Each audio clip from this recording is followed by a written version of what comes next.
तो यहाँ पे दे रखा है, देख लो, ए मैट्रिक्स लिया हमने, एक स्क्यू सिमेट्रिक मैट्रिक्स लिया है, और ये सब वही क्रॉसपॉन्डिंग एलिमेंट्स को एक दूसरे का नेगेटिव दिखाया है, देख लेना। ये हमारा पेज नंबर 54 है। अब आ जाओ पेज नंबर 55 में। नेक्स्ट जो हमारा क्या है वो है maximum number of distinct entries in a skew symmetric matrix of order n। Maximum कितने डिफरेंट एंट्रीज ले सकते हो एक स्क्यू सिमेट्रिक मैट्रिक्स में, जिसका ऑर्डर क्या होना चाहिए, n ऑर्डर होना चाहिए। वो किसके इक्वल मैंने लिखा है, n square minus n plus 1। अब ये कैसे आया, इसको तुम ऐसे देखो। यहाँ पे एक्चुअली क्या है कि अगर तुम्हें स्क्यू सिमेट्रिक मैट्रिक्स बनाना है, इसको तुम यहाँ भी ऐसे समझ लो, स्क्यू सिमेट्रिक मैट्रिक्स बनाना है, तो इसको मान लो ये बी मैट्रिक्स को मुझे स्क्यू सिमेट्रिक मैट्रिक्स बनाना है, और मैं बोलूँ कि इसमें तुम्हें मैक्सिमम एलिमेंट यूज़ करना है, तो तुम कैसे यूज़ करोगे। सबसे पहले तो 1 आ जाएगा ज़ीरो के लिए, ये 0 0 0 के लिए 1 आ जाएगा।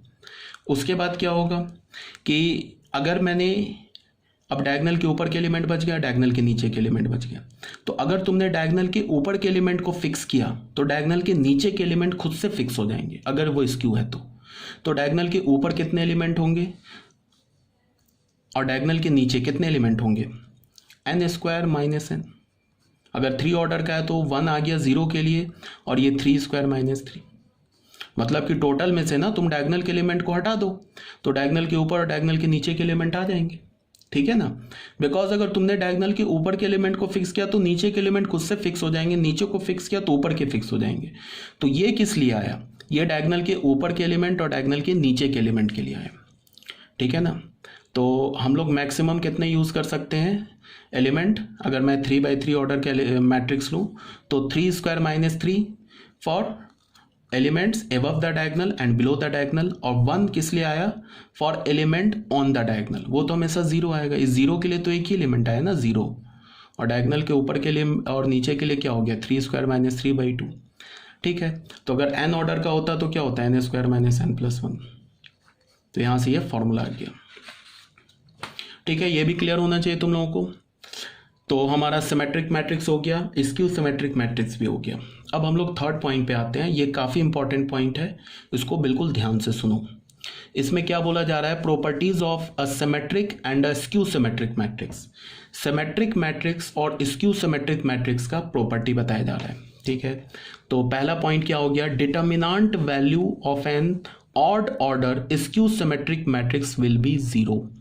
अगर तुमने कोई स्क्यू सिमेट्रिक मैट्रिक्स लिया ऑड ऑर्डर का, ऑड ऑर्डर बोलने का मतलब क्या लिया, 1 ऑर्डर का लिया, 3 ऑर्डर का लिया, 5 ऑर्डर का लिया, 7 ऑर्डर का लिया, ऐसे ऑड ऑर्डर का अगर तुमने कोई स्क्यू सिमेट्रिक मैट्रिक्स लिया तो उसका डिटर्मिनेंट वैल्यू हमेशा 0 ही आएगा, इस बात की गारंटी है।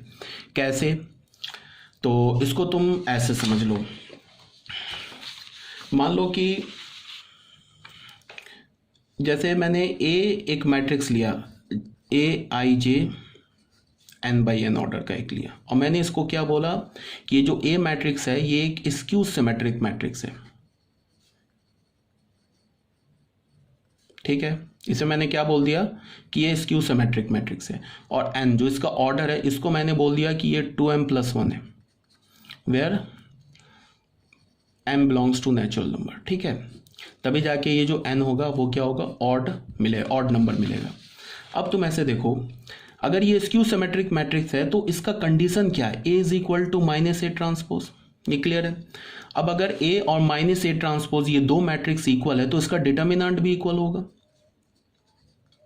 एक बात और याद रखना, ये इसको इंप्लाई कर रहा है बट ये इसको इंप्लाई नहीं कर रहा है, इस बात को ध्यान में रखो।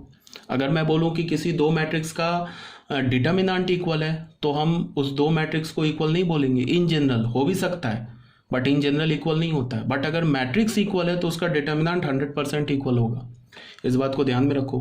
तो ये वाला जो चीज़ है ना, इसको इम्प्लाई कर रहा है सेकेंड स्टेप को, बट ये सेकेंड स्टेप फर्स्ट स्टेप को इम्प्लाई नहीं कर रहा। तो ये हो गया। अब फिर एक बात तुम यहाँ देखो, हमने क्या बोला, k × a, sorry this is determinant. इसको मैंने क्या बोला, k पर पावर क्या आएगा, ए मैट्रिक्स का ऑर्डर इनटू डिटर्मिनेंट ए। ये प्रॉपर्टी मैंने याद रखने के लिए बोला है और डिटर्मिनेंट में हम इसको प्रूफ करेंगे। तो यहाँ से हमें क्या मिल जाएगा, यहाँ से हमें मिल जाएगा determinant of A is equal to ये माइनस ये ए ट्रांसपोज तो एक मैट्रिक्स है, ये -1 लिखा हुआ है तो -1 पर पावर क्या आ जाएगा n, अगर ए का ऑर्डर n है तो, और यहाँ क्या आ जाएगा A determinant of A transpose. Clear है। तो यहाँ से हम क्या बोलेंगे determinant of A is equal to, अब बताओ ये जो n है ये ऑड है ना, ऑड है ये नंबर, तो किसी -1 पे पावर अगर तुम ऑड लोगे तो वो तो माइनस आएगा, तो माइनस, और ए ट्रांसपोज का डिटर्मिनेंट और ए का डिटर्मिनेंट इक्वल होता है ये भी बता रखा है। तो यहाँ से हमें क्या पता चल गया 2 into determinant of A is equal to 0। तो यहाँ से हमें क्या पता चला determinant of A is equal to 0। ये हमने इन जनरल प्रूफ कर दिया। तो इसका क्या मतलब है कि अगर दुनिया में कोई भी मैट्रिक्स है वो स्क्यू सिमेट्रिक मैट्रिक्स है और उसका ऑर्डर ऑड है तो उसका डिटर्मिनेंट 100% 0 होगा, इस बात की गारंटी है। ठीक है, यही बात यहाँ प्रूफ किया हुआ है, देख लेना। अब यहाँ पे एक छोटा सा नोट है इस फर्स्ट पॉइंट में। इस नोट में क्या बोल रहा है, we can not comment about the determinant of an even order skew symmetric matrix, it can be 0 और कैन नॉट बी 0। यहाँ पे क्या बोला कि अगर स्क्यू सिमेट्रिक मैट्रिक्स है ऑड ऑर्डर का तो उसका डिटर्मिनेंट 0 होगा, बट अगर कोई स्क्यू सिमेट्रिक मैट्रिक्स है इवन ऑर्डर का, जैसे 2 ऑर्डर का, 4 ऑर्डर का, 6 ऑर्डर का, तो हम उसके डिटर्मिनेंट वैल्यू पे कमेंट नहीं करेंगे।